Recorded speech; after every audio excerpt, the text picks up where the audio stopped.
All right. Welcome to the even more boring part of this build.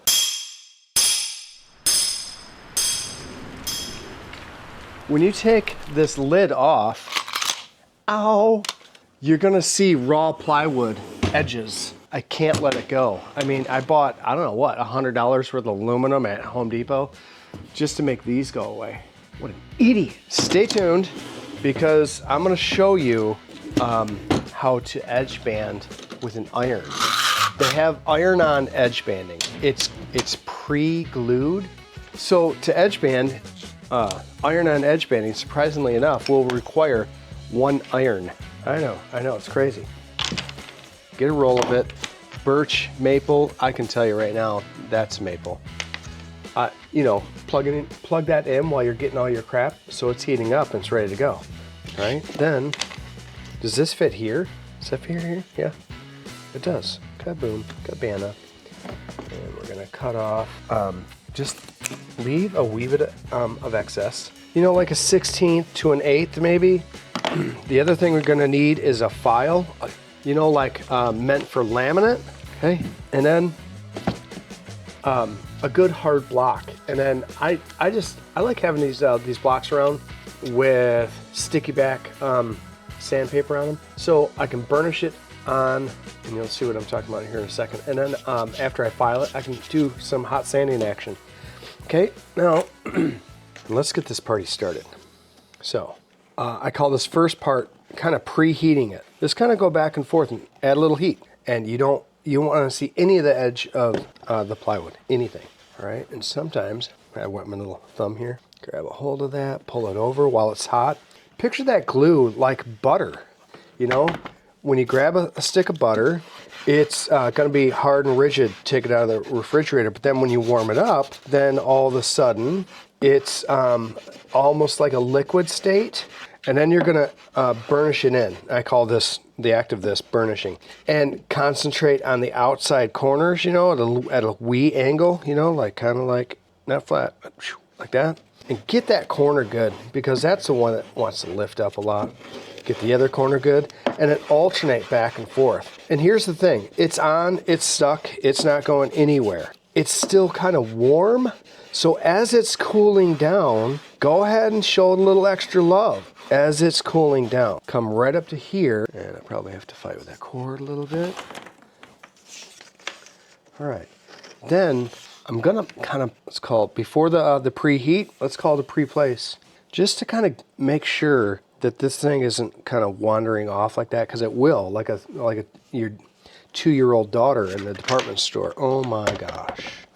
I knew that cord was going to be a problem.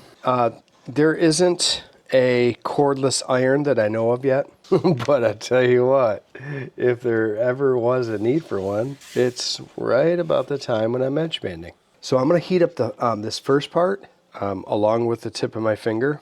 Get that nice and hot. All right.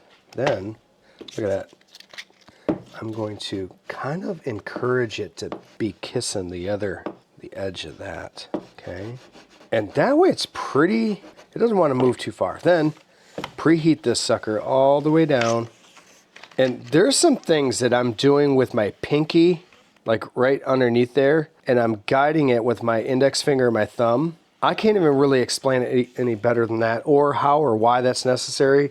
It's just the way I do it. Now I'm going to come back here. I'm heating up here and also here. So by the time here gets to here, it's quite a bit of heat has been exposed to my edge banding. And I'm rocking this back and forth, make sure I get the outside edges and then the field. And then I'm going to come back and don't forget about loving this stuff back here as it's cooling down. Okay, edges, field, and little back to the 80s dance. Okay. And then at the very tail end of this, I'll turn that iron sideways, rock my iron back and forth like a hurricane, and then I'll continue to burnish this back down. As it cools down, show it some love, go get back to the 80s. All right, get those edges, the outside corners, and then lastly the field, and that thing is down like a clown. All right, that sucker's pretty stuck there. One thing you gotta be cautious of is as you're going along, look at the space I just created because I'm kind of dragging it. This isn't gonna go anywhere, it's too close. I need to get this thing going back that way. I want you back where you belong.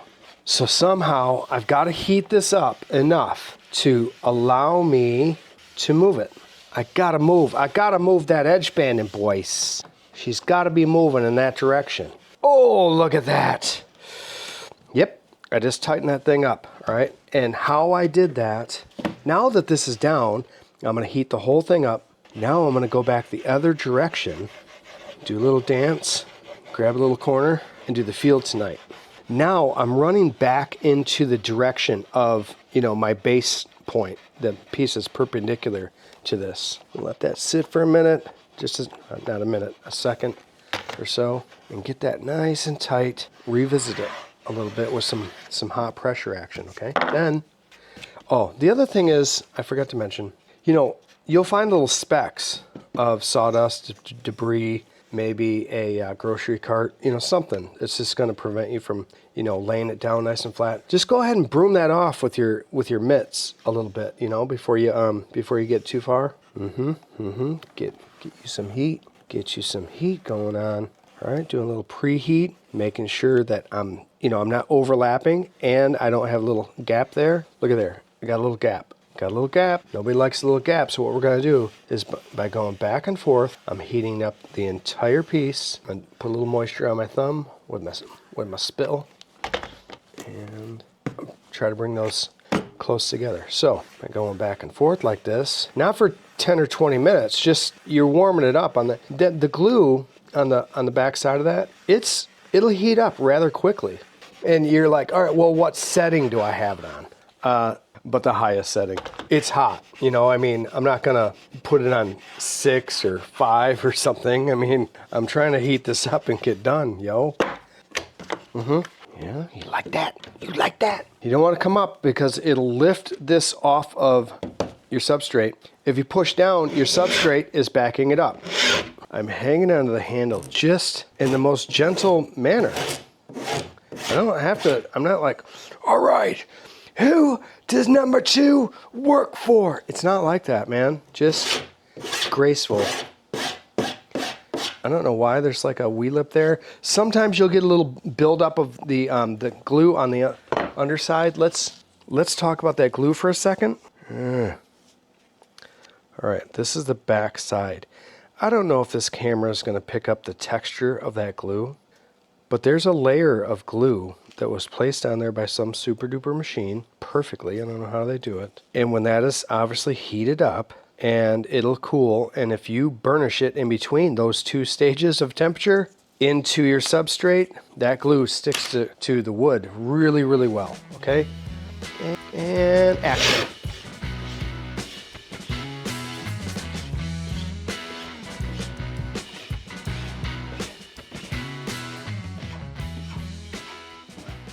Like that? Kaboom, cabana. They do actually make a file cleaner in the USA, so that's good. I don't do that too often. Normally I just wipe it off with my hand, but after you've been edge band, if you got a lot to edge band one day, you're gonna want to get one of these. 6 and 7. I think. I actually started counting later, so don't come after me. Now, if you want, and you're like, I don't want to get the file involved, I just got a little bit. It's where your burnishing block with the sandpaper comes in. That's nice and flat and square, like your head. Okay, now, how are we gonna do this? This is maybe the worst. This is worse. This part, what I'm about to do, is I liken it to going and getting a colonoscopy. I just don't look forward to it. I've done stuff like this where I won't clamp it down. I'm just gonna grab a hold of it. I'm used to doing it, but I'm showing you what somebody might do if they're not used to edge banding. They may or may not do this. something tells me that thing's gonna fall. What are you gonna do, Mr. Fancy Pants Edge Bander? Break you like a wild horse.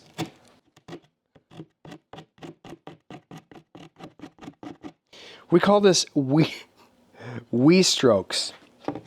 Just wee. Or wee stroking. All right, back to work. If you use a razor blade with this wood edge banding, then it tends to follow the grain sometimes, and right into the meat of your hand, you'll run your razor blade. Well, all right, that might not happen, but it's just a little sloppy, and you end up using some sort of an abrasive anyway. So I just stick with the file technique. Do not come back like I just did if you can avoid it. I was just trying to hurry up so you guys didn't, like, Scott, we're bored. Can we go get ice cream? Well, maybe you should have put it together, already edge banded. Well, maybe you can take your bottom lip, pull it over your head, and swallow. Yeah, I may have done this out of order, and now I'm doing the most clumsy form of woodworking I do. Why don't you get off my back? They do make pre-finished plywood, and they do make pre-finished plywood edge banding, maple. Same principle, you just got to be a little bit more careful because you can burn the finish with your iron, obviously. Nobody likes to burn finish on the maple with their iron. Nobody likes that. Now we grab these other guys.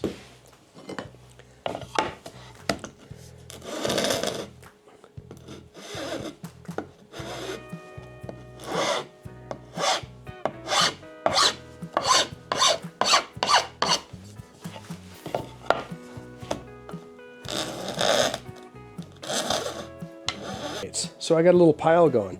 Fragile,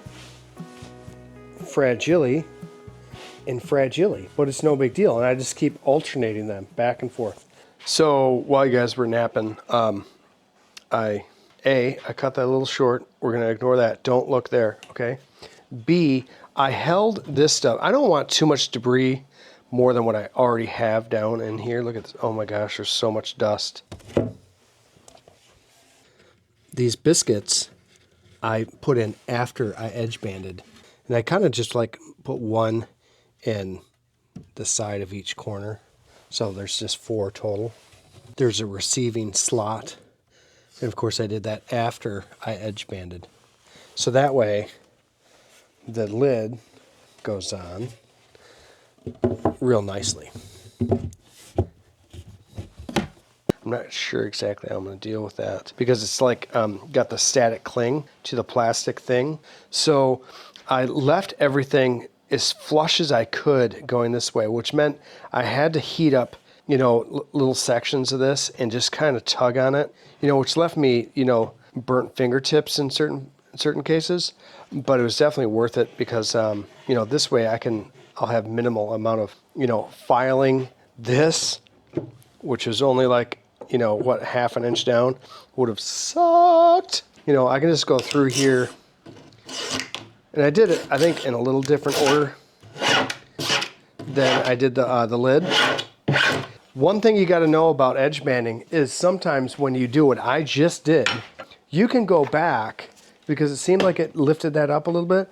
Go back to the corner and expose that to some hot heat action and burnish it back down if it did come loose at all.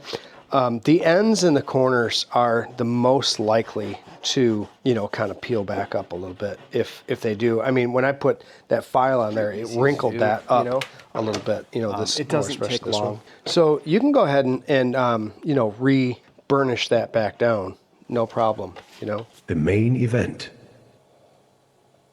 Edge banding with raw exotic veneer.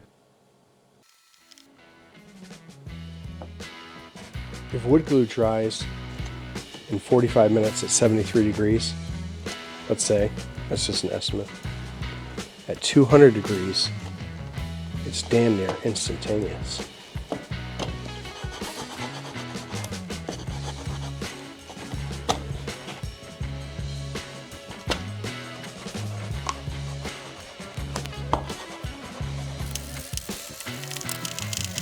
I'd say you got to burnish this a little bit more than you do regular pre-glued edge banding.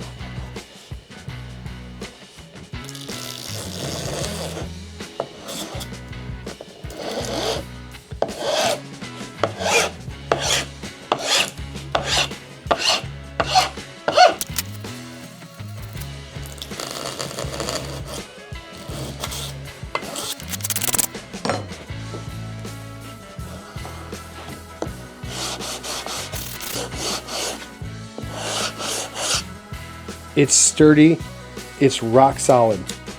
Oh, little bit under there, okay. So we're going to add a little bit of glue. Those edges always are a little bit vulnerable, no matter if it's wood glue, pre-glued, you know, whatever. Get that into there. Watch this. Watch, I'm gonna make this boil. That glue is boiling. Ooh, boy, that is hot. Just burnish it. No harm.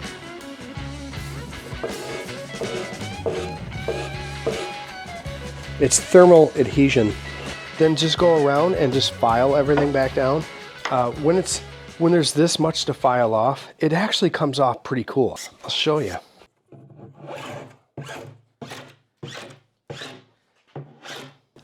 Pretty easy, right? I mean, that's just quick and easy. It's almost kind of fun to do, almost. All right, guys, that's a wrap. I think you've had enough of the edge banding. I want you guys to go and try this and be safe and stay busy.